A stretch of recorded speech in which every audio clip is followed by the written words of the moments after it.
सर्वांना नमस्कार. आजचा एपिसोड खूप मजेशीर आहे आणि सगळ्यांनी आपली आपली पोटं धरून ठेवा. ओके.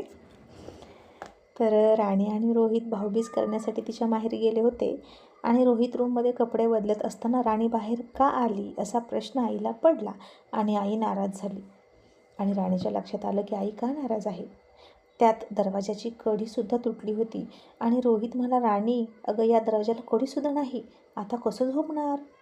आणि राणी म्हणाली, त्याचं तोंड दाबून, सर हळू बोला, आधीच मगाशी तुमचं मोठ्यानं ओरडून बोलणं आईनं ऐकलं आणि तुमच्या एका बेडरूम इतकंसुद्धा आमचं घर नाही हो, त्यामुळे हळू बोललं तरी ऐकायला येतं आणि आता आपल्याला एकाच बेडवर झोपावं लागेल बहुतेक.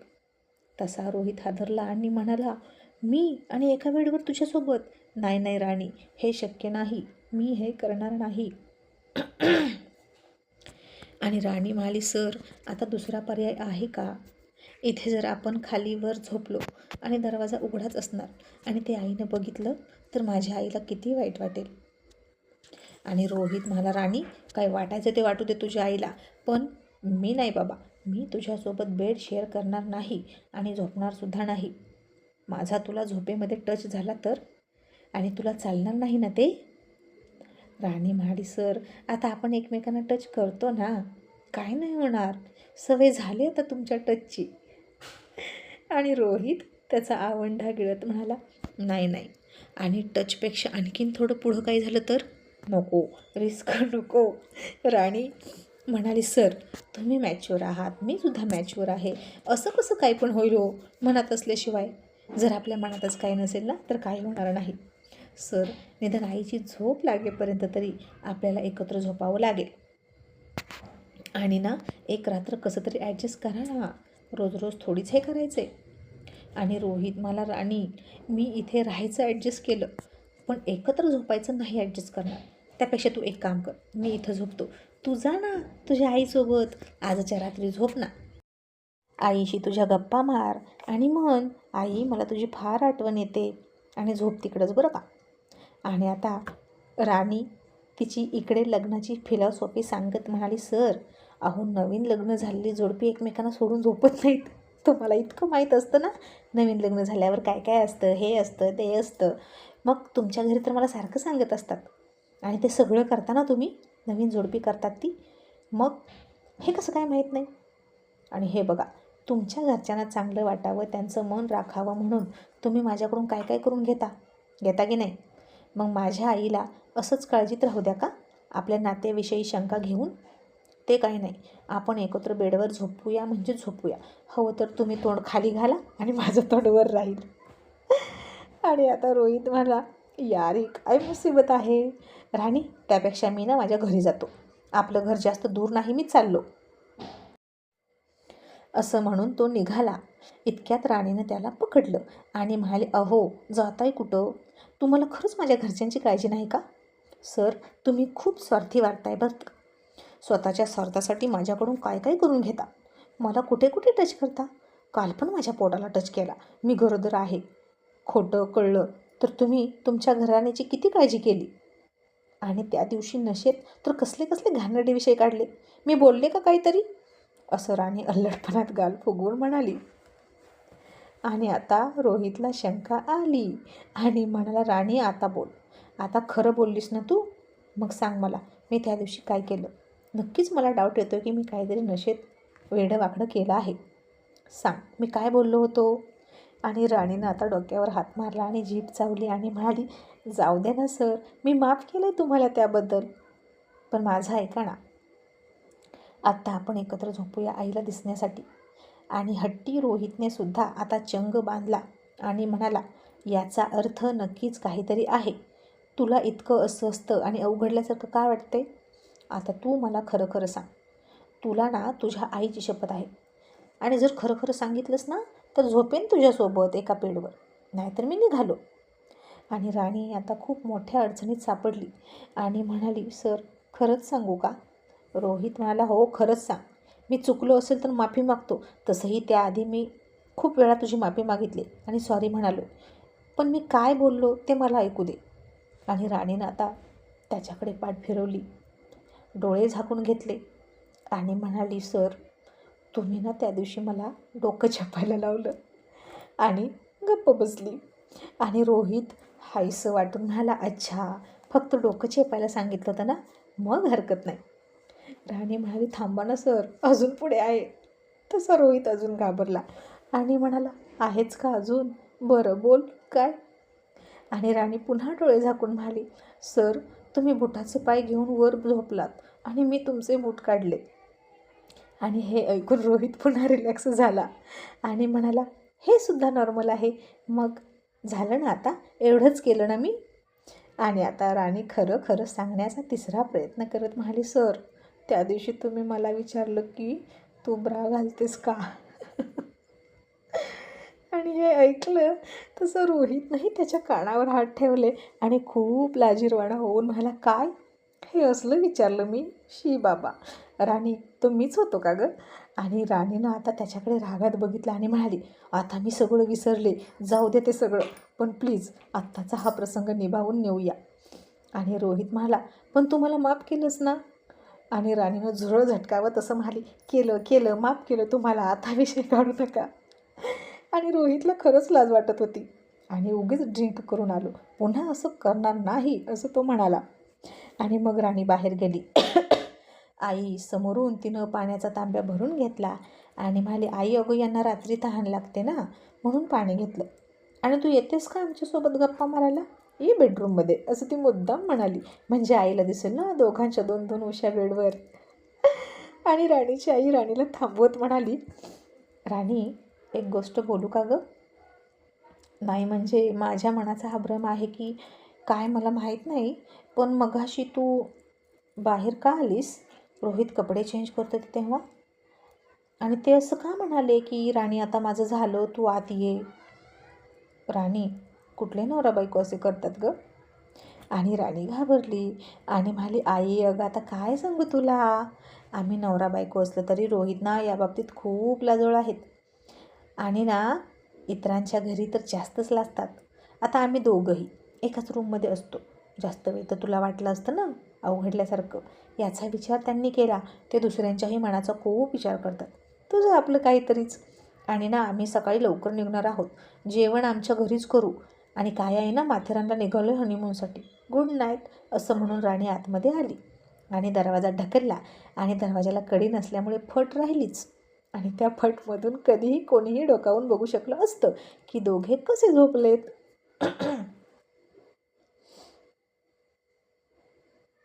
आणि आता तिनं बघितलं की रोहित खिडकीजवळ उभा होता. त्या बेडवर बसायला सुद्धा तो तयार नव्हता. आणि रोहित काहीतरी बोलणार इतक्यात राणीनं तोंडावर बोट ठेवलं आणि म्हणाली हळूच, आई जागी आहे. रोहित अजूनही खिडकीजवळ उभा होता आणि बेडवर चढण्याची त्याची हिंमत होत नव्हती. आणि आता राणी बेडवर बसली आणि तो खिडकीजवळ उभा होता. असं बराच वेळ झालं. मग तो खिडकीजवळनं बेडकडे आला आणि राणी उठली आणि तो बेडवर बसला. आता ती खिडकीकडे गेली आणि तो बेडकडे आला आणि बसला. आणि असंच बराच वेळ झालं. एक जण उभा, एक जण बसलेला, मग दुसरा बसलेला, पहिला उभा. खिडकी ते बेड, बेड ते खिडकी. आणि दोघं एक साथ बेडवर बसतच नव्हते. शेवटी रोहितलाच काहीतरी आयडिया सुचली आणि असं कुठपर्यंत चालणार म्हणून तो हळूच तिच्या कानात काहीतरी म्हणाला.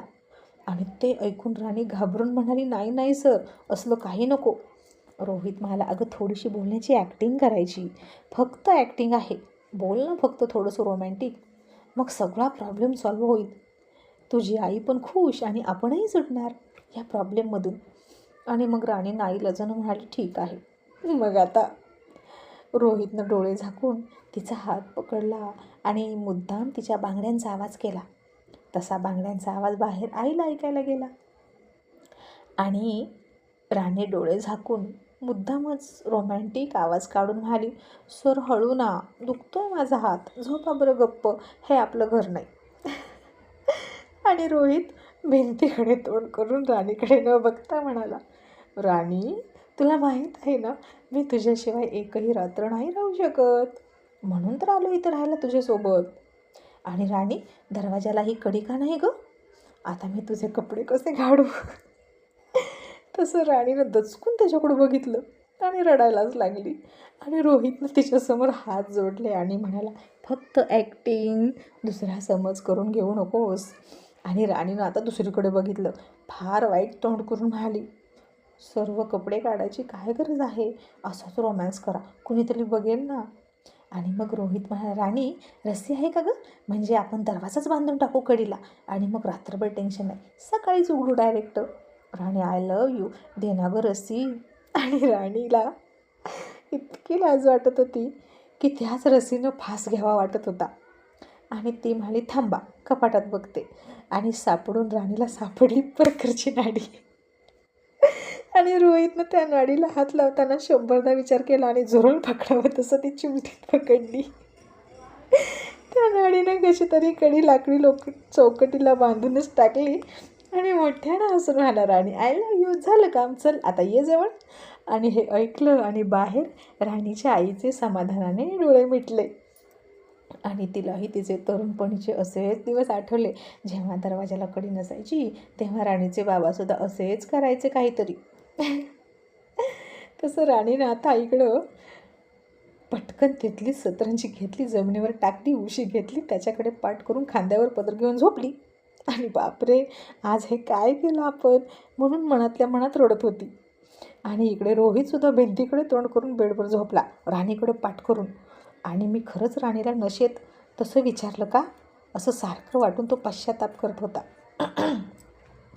मग त्यानं राणीकडे बघितलं की राणी झोपली का, तर आता ती झोपली नव्हती, पण त्याच्याकडे बघतही नव्हती. आणि मग तोही झोपला. आणि सकाळ झाली. तिनं उठल्यानंतर त्याच्याकडे हळूच बघितलं तर तो टी-शर्ट काढून झोपला होता.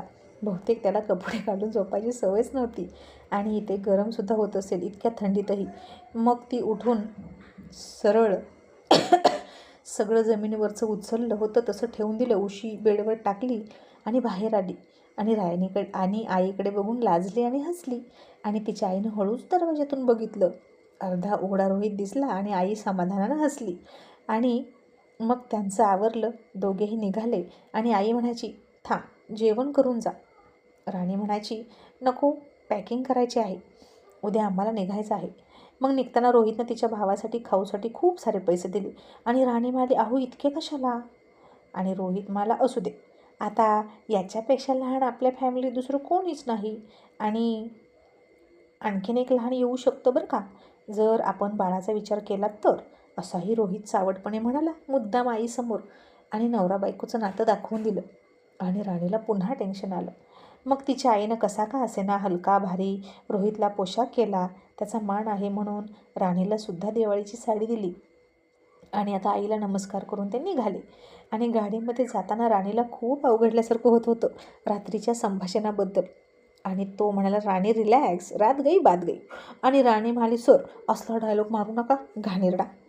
आणि काय हो, ते कपडे काढण्याचा डायलॉग कशाला बोललात. आणि रोहित थोडा हसला आणि म्हणाला, बेडवर झोपण्यापेक्षा आणि त्या बरापेक्षा तरी बराच होता. आणि म्हणूनच वाचलो आपण एकत्र झोपण्यापासून, कळलं का. आणि म्हणाली राणी, नको ना सर आता तो विषय, पण आता आपण ना 2-4 दिवस माथेरानला रिलॅक्स राहूया, असं रोहित म्हणाला. तिकडं आपल्याला कोणीच ओळखणार नाही आणि बघायला पण नाही. तू तुझ्या मर्जीनं, मी माझ्या मर्जीनं. आणि राणी म्हणाली, आणि सपनाताई, त्या नक्कीच आपल्यावर लक्ष ठेवणार. आणि रोहित म्हणाला, अरे बाप रे, मी तर हा विचारच केला नव्हता. राणी, त्यांच्यापासून सांभाळून बरं का. आणि मला माहीत आहे त्या 24 तास आईसोबत आपण काय करतो हे फोनवर सांगत राहणार. माझं चुकलं, त्यांना वेगळीकडे आणि आपण वेगळीकडे असं झालं होतं. आता एक काम करतो मी ना, आता भांडणच करतो आणि वेगळीकडे जाऊया. राणी म्हणाली, नको, नाहीतर त्यांना वाटेल बायकोनं शिकवलं, त्यापेक्षा काय करायचं ते नाटक करू आणि जाऊ. पण सर, निदान वेगवेगळ्या गाडीमध्ये जाऊया प्लीज, म्हणजे गाडीमध्ये तरी नाटक करायला नको खोटं खोटं. आणि रोहित म्हणाला, ओके. मग ते घरी पोहोचले. सपना लगेच आली होती भाऊबीज करून. आणि जेवण करताना दुपारी राणीला सपना म्हणाली, राणी तुझी पॅकिंग झाली का. आणि राणी म्हणाली, ताई नाही अजून, जेवल्यानंतर करते. आणि जानकी हसून म्हणाली, रोहित काय रे, आणि तू चिडला होता तिच्यावर, ते संपलं का कारण, असं म्हणून जानकी हसली. आता रोहितला कळत नव्हतं की मी तर राणी प्रेग्नंट आहे म्हणून चिडलो होतो आणि आईला तर माहीतही नाही, मग आई कशाबद्दल बोलते. आणि त्यानं राणीकडे बघितलं आणि राणीनं डोळे मिटवले. याचाच अर्थ राणीनं काहीतरी थाप मारली हे त्यानं ओळखलं. आणि रोहितसुद्धा अंदाजेच म्हणाला, नाही नाही, मी अजूनही चिडलोय तिच्यावर. नॉनसेन्स, हे काय वागणं झालं का? आणि जानकी म्हणाली, मग आता तुम्ही त्याच कारणावरून तिथे जाऊनही भांडणार का? आणि रोहित म्हणाला, हो, बघू, तिथं गेल्यावर मूड बघू आणि तसं वागू. आणि जेवण झालं म्हणून तो उठला. आणि आता जानकीलाच टेन्शन आलं. ही राणी काही रोहितच्या आवडीचे कपडे घेणार नाही आणि रोहित तिथे जाऊन चिडणार तिला त्या जाड्या भाड्या कपड्यात बघून. आणि जानकीनं सपनाला हाताशी धरलं, थेट दुकान गाठलं आणि सपना सारखे सेक्सी शॉर्ट, मलमली आणि झिरझिरीत असे नाईट कपडे घेतले. आणि राणीनं पॅकिंग करून ठेवलीच होती. राणीला संध्याकाळी स्वयंपाकात गुंतवली, बाहेर येऊच दिली नाही. सगळा स्वयंपाक तिच्या गळ्यात घातला. तोपर्यंत सपना जानकीनं राणीची बॅग उचकली आणि कपडे बघितले तर किती जाडे भरडे कॉटनचे गाऊन होते आणि सलवार कुर्ता होता. आणि सपना म्हणाली, बघा आई, हिला ना कसलीच समज नाही. आता असले कपडे बघितल्यावर हनीमूनवर जाणारा नवरा चिडेल, नाहीतर काय करेल? आणि जानकी म्हणाली, अगं लहान आहे ती, तिला तरी अजून कुठं इतकी समज आहे? आणि आता जानकीनं ते कपडे घेतले स्वतःसोबत आणि त्याच प्लास्टिकच्या कवरमध्ये हे सगळे सेक्सी कपडे टाकले आणि ते कपडे घेऊन स्वतःच्या रूममध्ये ठेवले. आणि आता तिथे गेल्यावर नक्कीच दोघांचा मूड छान राहील असं तिला वाटलं. मग राहुल इकडे रोहितला म्हणाला, काय रे, सपना सांगत होती चिडलास म्हणे राणीवर. आता रोहितला कळेना की नक्की राणीनं काय थाप मारली. इतकं तर खोटं बोललो आपण, नेहमीच बोलतो, मग आता नक्की काय असेल? आणि किती खोटं बोललो आहे की काहीच लक्षात राहत नव्हतं. आणि रोहित राहुलला अंदाज घेत म्हणाला, हो दादा, आणि मग गप्पच बसला. आणि राहुल म्हणाला, अरे मग तू सरप्राईज द्यायचं, तू तिच्यासाठी चांगले कपडे घे ना. आणि सपना सांगत होती तिने सेक्सी कपडे घेतले नाहीत म्हणून चिडलास तिच्यावर. तुला जे हवं ते तू तिच्यासाठी घे, पण इथून निघताना मूड ठीक करा दोघेही. आणि रोहितनं डोक्यावर थोडा हात मारला आणि म्हणाला, या बुटनरनं अशी थाप मारली का कपड्यांची? कपड्यावरून मी चिडलोय असं म्हणाली. आता असे प्रसंग टाळण्यासाठी किती काय काय करावं लागणार काय माहीत. आणि आता दुसराही दिवस उजाडला आणि राणीनं साधासा पण रोहितनं तिच्यासाठी घेतलेला ड्रेस घातला होता पिंक कलरचा. आणि त्या ड्रेसमध्ये राणी एकदम गुडियासारखी दिसत होती. रोहित आता आंघोळ करून आला आणि टॉवेलने केस पुसता पुसता तिच्याकडे बघतच राहिला. आणि अचानक तिला पाठीमागून स्वतःकडे वळवली आणि राणी घाबरली. माथेरानला जाण्याच्या आधीच यांचं सुरू झालं की काय असं तिला वाटलं. पण त्यालाही आता ती डॉलसारखी वाटत होती, हवा तसा फिरवत होता. मग तिला खालून वरपर्यंत त्या ड्रेसमध्ये बघितली आणि म्हणाला, फिटिंग व्यवस्थित आहे ना? आणि ती हो म्हणाली. मग तोही तयार झाला आणि दोन्हीही जोड्या आपल्या गाडीत बसल्या. जानकी म्हणाली, आता तुम्ही वेगळ्या वेगळ्या गाडीने जाणार का? आणि रोहित म्हणाला, हो आई, प्रायव्हसीसाठी. आणि जानकी म्हणाली, बरं. मग सपना तशीच गॉगल वगैरे लावून केस मोकळे सोडून थोडा मॉडर्न ड्रेस घालून आली. छानच दिसत होती, तशी ती छानच होती, अगदी मॉडेलसारखी. पण रोहितनं तिच्याकडे ढुंकूनसुद्धा बघितलं नाही. राहुलसुद्धा सोसो बघत होता, त्याला जास्त बायकोचं आकर्षण होतं असं नाही. आणि रोशन मात्र म्हणाला, वाव सपना वहिनी, you are looking stunning beautiful. आणि मी सांगू का, तीनही सुनांमध्ये ना वहिनी तू जास्त स्मार्ट आहेस, अगदी सोनमपेक्षा सुद्धा. आणि सपना हळूच म्हणाली, थँक्यू रोशन भाऊजी. आणि आता रोहित निघाला तसं राणीनं त्याच्या हाताला पकडलं आणि नमस्कार करायला खुणावलं. मग दोघांनी मल्हारराव जानकीला वाकून नमस्कार केला, देवानं नमस्कार केला. आणि मग राहुल सपनाला म्हणाला, सपना, ब्युटीचं कौतुक राहू दे, आधी ये इकडं, थोडे संस्कार शिकून घे. आणि सपना तोंड वाकडं करत आली. त्यांनीही तसाच नमस्कार केला. दोन्हीही जोड्या आपल्या आपल्या गाडीत बसल्या आणि रोशन दोघांच्या गाडीसमोर थांबला आणि म्हणाला, गाडी तोपर्यंत हलू देणार नाही जोपर्यंत तुम्ही दोघांपैकी लवकर तिकडून येताना पाळणा कोण हलवेल हे तुम्ही सांगत नाही. आणि हे आईने विचारलेले आहे, मी नाही. तसे सगळे हसले. आणि रोहित म्हणाला, रोशन, मला असं वाटतं की तुझाच पाळणा लवकर हलेल. आणि राहुल म्हणाला, हो ना, मलाही असंच वाटतं. लग्नाच्या बाबतीत वरून सुरुवात झाली असली तरी मुलांच्या बाबतीत मात्र शेवटाकडून सुरुवात होऊ द्या. आणि रोशन हसून म्हणाला, पण रोहित दादा, माझ्यापासून सुरुवात झाली काय, राहुल दादापासून सुरुवात झाली काय, 2 नंबरला तर तूच असणार, मागूनही आणि पुढूनही. त्यामुळे तुझा नंबर लक्षात ठेव आणि तयारी करून ये. तसं रोहितनं राणीकडे बघितलं आणि राणीनं संकोचून मान खाली घातली. सगळ्यांना बाय बाय करून दोघेही निघाले. आणि मग राणीला एक प्रश्न पडलाच होता निघाल्यापासून. आणि राणी म्हणाली, होय सर, आपण हे असं खोटं खोटं नवरा बायकोचं नाटक किती दिवस करणार? रोहित म्हणाला, जिथपर्यंत खरं कळत नाही सगळ्यांना तिथपर्यंत. राणी म्हणाली, मग यामध्ये समजा 5 वर्ष गेली, 10 वर्ष गेली, तरीही असंच नाटक करायचं? रोहित म्हणाला, हो. ती म्हणाली, पण सर, उद्या जर त्यांनी नातवंड मागितलं तर त्याचं नाटक कसं करायचं? बाळ कुठून आणायचं? चिखलाचं तर नाही ना त्यांच्या हातात देऊ शकत.